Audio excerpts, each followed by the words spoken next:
بسم اللہ الرحمن الرحیم۔ مصر کی عورتوں پر حضرت یوسف علیہ السلام کے حسن کا اثر اور رعب۔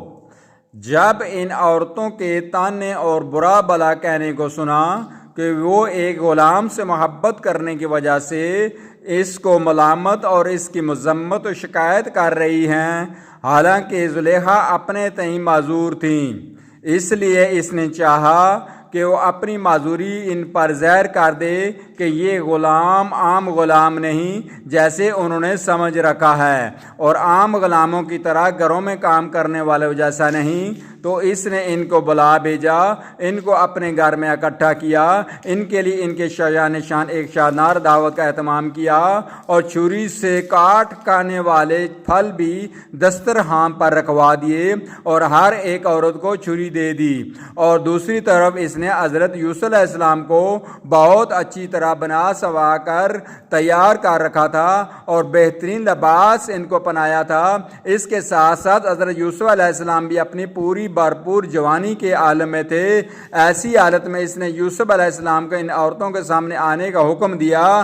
جب وہ باہر آئے تو چاند سے زیادہ حسین چہرہ تھا، اور جب ان پر ان عورتوں کی نظر پڑی تو ان کو ایک بہت شاندار مرد پایا اور ان کی ہیبت ان عورتوں کے دلوں پر بیٹھ گئی۔ ان کا خیال تھا کہ اولاد آدم میں ایسا خوبصورت جوان ہو ہی نہیں سکتا۔ وہ اس کے حسن و جمال کی نورانیت سے حیران رہ گئیں اور ان کو اپنا ہوش نہ رہا۔ اپنے ہاتھ چھریوں سے کاٹ رہی تھیں، لیکن اس کو اس کی تکلیف کا احساس بھی نہیں رہا۔ سب بیک زبان بول اٹھیں کہ اللہ کی پناہ، یہ تو انسان ہی نہیں، یہ تو کوئی عزت والا فرشتہ ہے۔ معراج والی حدیث میں آیا کہ نبی کریم صلی اللہ علیہ وسلم فرماتے ہیں کہ میں یوسف علیہ السلام کے پاس سے گزرا تو پتہ چلا کہ آپ کو نصف حسن دیا گیا ہے۔ امام سہیلی اور دیگر ائمہ اکرام کا کہنا ہے کہ حضرت آدم علیہ السلام کے حسن کا نصف دیا گیا ہے، کیونکہ آدم علیہ السلام کو اللہ تعالیٰ نے اپنے ہاتھ سے بنایا اور اس میں اپنی روح پھونکی۔ آدم علیہ السلام بشری حسن کی انتہا کو پہنچے ہوئے تھے، اور اس کے لیے حدیث میں آتا ہے کہ جنتی لوگ جب جنت میں داخل ہوں گے تو آدم علیہ السلام کی شکل پر ان کے قد کے مطابق ان کے قد ہوں گے۔ تو یوسف علیہ السلام کو حضرت آدم علیہ السلام کے حسن کا نصف دیا گیا ہے۔ حضرت آدم علیہ السلام سے لے کر حضرت یوسف علیہ السلام تک ان دونوں سے زیادہ خوبصورت کوئی انسان پیدا نہیں ہوا۔ جیسا کہ حوا علیہ السلام کے بعد حضرت ابراہیم علیہ السلام کی اہلیہ محترمہ حضرت سارہ علیہ السلام سے زیادہ خوبصورت کوئی عورت نہیں گزری۔ حضرت عبداللہ بن مسعود رضی اللہ تعالیٰ عنہ فرماتے ہیں، حضرت یوسف علیہ السلام کا چہرہ بجلی کی طرح چمکتا تھا۔ جو کوئی عورت کسی کام سے آپ کے پاس آتی تو وہ اپنا چہرہ ڈھانپ لیتے تھے۔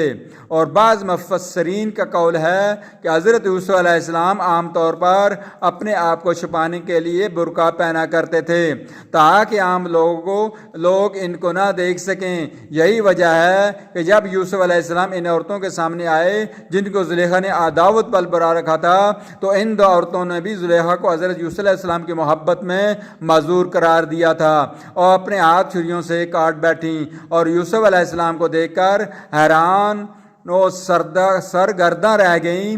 اب زلیخا نے بھی ان سے کہہ دیا کہ یہی ہے وہ جس کے بارے میں تم مجھے ملامت کر رہی تھیں۔ پھر اس نے حضرت یوسف علیہ السلام کی عفت و پاک دامنی کی تعریف کی اور کہنے لگی، میں نے اس کو بقایا بسلایا تھا، لیکن یہ بچ نکلا ہے، اور اگر یہ وہ کام نہیں کرے گا تو جس کا میں اس کو کہہ رہی ہوں اور حکم دے رہی ہوں تو ضرور اس کو قید میں ڈال دیا جائے گا، ذلیل و خوار ہوگا۔ اور دوسری طرف عورتیں جو زلیخا کی دعوت پر آئی تھیں وہ بھی حضرت یوسف علیہ السلام کو تلقین کرنے لگیں کہ وہ اپنی مالکہ کا کہنا مان لے اور اس کی اطاعت و فرما برداری کرے، لیکن یوسف علیہ السلام نے اس سے انکار کیا اور برائی سے الگ رہے۔